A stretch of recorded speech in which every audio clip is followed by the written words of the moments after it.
جبل سور کے بعد اگلی جو ہماری حاضری تھی میدان عرفات کی موجود ہے میدان عرفات۔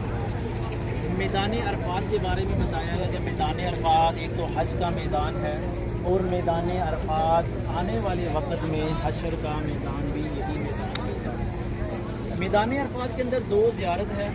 سب سے پہلے مسجد نامیرہ جہاں پر حج کا خطبہ کہا جاتا ہے، یہ بند ہے، جا نہیں سکتے، رستے بند ہے، یہاں کے رستے بھی آپ دیکھیں گے آہستہ آہستہ بند کرتے جا رہے ہیں جیسے جیسے حج نزدیک آ رہا ہے۔ تو یہ کچھ دن تک جبل احمد کو بھی بند کر دیا جائے گا، باہر سے بیان ہو سکیں گے، اندر بھی نہیں آ سکیں گے۔ تو حاضر محترم مسجد نامیرہ جہاں پر حج کا خطبہ کہا جاتا ہے، حج کا خطبہ وہاں پر ادا کیا جاتا ہے، ظہر اور عصر کی نماز کو وہاں پر ادا کیا جاتا ہے، مغرب تک اس میدان عرفات میں رکا جاتا ہے۔ اب میدان عرفات کا مطلب کیا ہے؟ پہچان۔ پہچان کے بارے میں آپ کو بتایا، انشاءاللہ آگے بھی اس کا مزید بتایا جائے گا۔ میدان عرفات کے اندر ہر رنگ ہر نسل کے مسلمان یہاں پر اللہ پاک کا حج ادا کرنے کے لیے آتے ہیں۔ اب اس میں یہ نہیں کہا جا سکتا کہ یہ فلاں رنگ کا ہے اور یہ فلاں نسل کا ہے، کیونکہ مقصد ہمارا سب کا ایک ہوتا ہے، اللہ پاک کا حج ادا کرنا، اللہ پاک کو راضی کرنا۔ تو یہ سب اللہ کی رضا کے لیے یہاں پر اس میدان میں آتے ہیں۔ 9 ذی الحج کو، 9 ذی الحج کی شام تک یہاں پہ رکا جاتا ہے۔ تو حضرت محترم جو حشر قائم ہوگا وہ وقت کیسا وقت ہوگا؟ آج کا وقت دیکھ لیجئے اور اس دن کا جو وقت ہوگا بہت زیادہ فرق ہے اس میں۔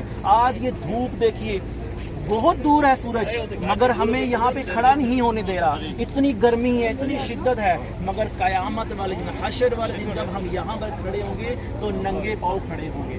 وہ ایسا مقام ہوگا کہ ننگے پاؤں کھڑے ہوں گے، کوئی بلڈنگ نہیں ہوگی، کوئی درخت نہیں ہوگا، کچھ نہیں ہوگا، خالی میدان لگا ہوگا۔ اور جس کو سایہ نصیب ہوگا وہ اللہ کے نیک بندے ہوگے، جس کو عرش معلیٰ کا سایہ جو ہے وہ نصیب ہوگا۔ تو حاضر محترم وہ وقت کیسا وقت ہوگا؟ نفسا نفسی کا عالم ہوگا، ہر طرف نفسا نفسی کا عالم ہوگا۔ والدین اپنے بچوں کو بھول جائیں گے، بچے اپنے والدین کو بھول جائیں گے، بہن بھائی کا رشتہ ختم ہو جائے گا، میاں بیوی کا رشتہ ختم ہو جائے گا۔ وہ تمام رشتے جنہوں نے اللہ پاک نے عظیم رشتے بنا کر بھیجا، میاں بیوی کا کتنا عظیم رشتہ ہے، ماں باپ کا کتنا عظیم رشتہ ہے، آج والدین اپنے بچوں کو گرم ہوا نہیں لگنے دیتے، گرمی نہیں لگنے دیتے، ہر قسم کا خیال رکھا جاتا ہے۔ مگر وہ وقت کیسا وقت ہوگا کہ بچے بھی اپنے والدین کو بھول جائیں گے۔ ہر کسی کو اپنی اپنی پڑی ہوگی کہ میری بچی ہو جائے، مجھے نیکیاں کم پڑ رہی ہیں، مجھے مل جائیں۔ وہ یہ نہیں کہے گا کہ میرے والدین کی نیکیاں کم ہیں میں اس کو نیکیاں دے دیتا ہوں، یا والدین یہ نہیں کہیں گے میرے بچے کی نیکیاں کم ہیں میں اس کو دے دوں، نہیں، اس وقت نفسا نفسی کا عالم ہوگا۔ یہاں تک کہ انبیاء علیہ السلام بھی کسی کو نہیں پہچان پائیں گے، ہر ایک کے پاس جائیں گے، وہ کہیں گے کہ ہماری مدد فرمائیے، ہمارے لیے اللہ پاک سے سفارش کریے، وہ کہیں گے کہ ہم کچھ نہیں کر سکتے، سب کے پاس جائیں گے۔ مگر جب حضرت محمد مصطفیٰ صلی اللہ علیہ وسلم کے پاس جایا جائے گا، ان کو جب کہا جائے گا کہ ہمارے لیے بخشش کا ذریعہ بن جائے، تو وہ یہ نہیں کہیں گے کہ میں کچھ نہیں کر سکتا، وہ کہیں گے کہ آؤ میں تو اسی لیے بیٹھا ہوں، میں اللہ پاک سے آپ کو سفارش کرتا ہوں۔ وہ نبی جو ساری امت اپنی امت کے لیے روتے رہے، وہ نبی ساری امت جس سارے وقت کے لیے، ہر وقت وہ اپنی امت کے لیے روتے رہے، وہ اپنی امت کو رسوا نہیں کریں گے۔ وہ اس دن بھی کہیں گے کہ آؤ میں آپ کی شفاعت کرتا ہوں، اللہ پاک سے آپ کی سفارش کرتا ہوں۔ تو حاضر محترم یہ دیکھیے، آج جو ہمارے نامہ اعمال ہے نا، اس کی بدولت تو ہمیں جنت نہیں مل پائے گی، جتنے ہم گناہ گار ہو چکے ہیں۔ یہ تو میرے نبی کا وسیلہ ہے، میرے نبی کا صدقہ ہمیں ملے گا کہ اس دن ہمیں اللہ پاک جنت میں عطا کر دے گا، جنت میں داخلہ بنا دے گا۔ تو حاضر محترم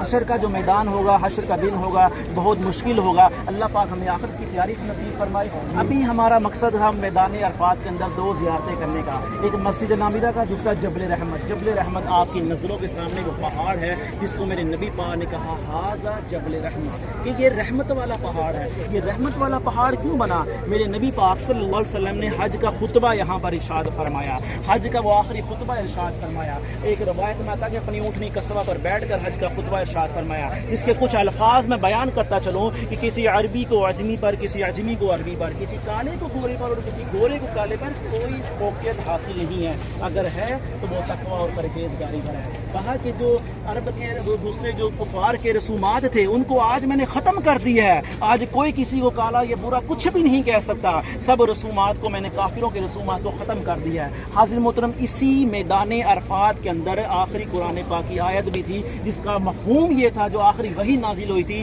کہ ہم نے آج آپ پر ایمان کو مکمل کر دیا۔ اب دیکھیے یہاں پر آپ کسے کہا جا رہا ہے؟ میرے نبی پاک کو کہا جا رہا ہے کہ ہم نے آپ سے دین کا کام لے لی ہے، اب کوئی نبی نہیں آئے گا، کوئی وحی نازل نہیں ہوگی، قیامت تک آپ ہی آخری نبی ہیں اور آپ کے سوا کوئی نبی نہیں آئے گا۔ جب یہ وحی نازل ہوئی، حضرت ابوبکر صدیق، حضرت عمر فاروق کی آنکھوں میں آنسو جاری ہو جاتے ہیں۔ لوگ پوچھتے ہیں کہ آج تو خوشی کا دن ہے، آج کیوں رو رہے ہیں؟ تو وہ کہتے ہیں کہ جو ہمیں نظر آ رہا ہے وہ آپ کو نظر نہیں آ رہا۔ وہ کیا تھا جو ان کو نظر آ رہا تھا؟ حضرت محترم، جب کسی نبی پر ایمان مکمل کر دیا جاتا ہے، ان سے دین کا کام لے لیا جاتا ہے، اس کے بعد ان کی وفات کا وقت